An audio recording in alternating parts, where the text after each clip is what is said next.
Harry doesn't want to be an armchair critic. Duke goes easy on Camilla, not really wicked woman. Prince Harry defended Camilla, Duchess of Cornwall, to royal expert Angela Levin, putting to bed talk of a sour relationship between the two. The Duchess of Cornwall has spoken for the first time of her delight at the Queen's decision to support her taking the Queen Consort title when her husband Prince Charles becomes king. Camilla had previously been expected to take the Princess Consort title, despite speculation that Charles wanted his wife to be his queen. On a visit to a community food centre in London today, a member of the public asked her how she feels about her future title. In reply, she was very, very honoured and very touched to receive Her Majesty's blessing. The Queen's seal of approval marks an impressive turnaround of Camilla's public image. She has gone from allegedly being labelled that wicked woman by the Queen, and reported to have had a tense relationship with Prince William and Prince Harry, to one of the most important members of the firm. The Duke of Sussex addressed his relationship with his stepmother in conversation with royal expert Angela Levin. Ms. Levin spent a year with Harry, accompanying him on many engagements, and received exclusive access to him at Kensington Palace. She revealed that Harry put to bed any rumours of a tense relationship in her 2018 book. Harry said, "To be honest, she's always been very close to me and William. She's not a wicked stepmother. Look at the position she's coming into. Don't feel sorry for me and William, feel sorry for her.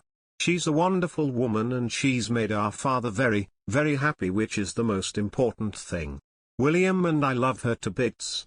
Some 14 million people had watched the boy's father confess to adultery with Camilla in his 1994 interview Charles, the Private Man, the public role with Jonathan Dimbleby on ITV. The following year, their mother told Martin Bashir in her now infamous BBC Panorama interview that there were 3 of us in this marriage. After Diana's tragic death in 1997, Charles bided his time before he considered mentioning any possible meeting between Camilla and his sons. Ms. Levin wrote, "He had tried to open up the subject of a meeting a couple of months before Diana died, but both boys went very quiet, so he immediately dropped the subject. He waited a year and then approached his objective in a more roundabout way by inviting Camilla's children, Tom and Laura Parker Bowles, from her first marriage, to stay at Birk Hall, the Queen Mother's former residence at Balmoral. The meeting reportedly went well, and William met her alone in June 1998 at William's flat in St James's Palace. Harry met her a few weeks later over afternoon tea at Highgrove. Camilla gradually appeared on the royal scene more often after this point, and the Queen invited her to the Golden Jubilee celebrations in 2002. She sat behind Her Majesty at one of the concerts at Buckingham Palace. Clarence House announced that she and Charles were engaged in February 2005, and married later that year in a civil ceremony that the Queen did not attend. Ms. Levin wrote, "It couldn't have been easy for Prince Charles to tell his sons that the woman blamed for the breakup of his marriage to their mother was going to become their stepmother, but in the autumn of 2004 that's what he did." Harry accepted that Camilla had been in his father's life for a very long time and had grown to like her. Since he was a small child, he has been able to see things from other people's points of view.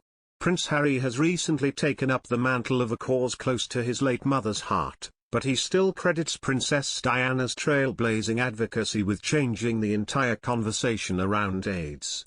Harry explained that while the media tried to polarize those who had or spoke about HIV at the time, what my mom did, and what so many other people did at that time, was to smash that wall down. To kick the door open and say, no. When people are suffering, then we need to learn more, and if there's a stigma that's playing such a large part of it, then what we really need to do is talk about it more.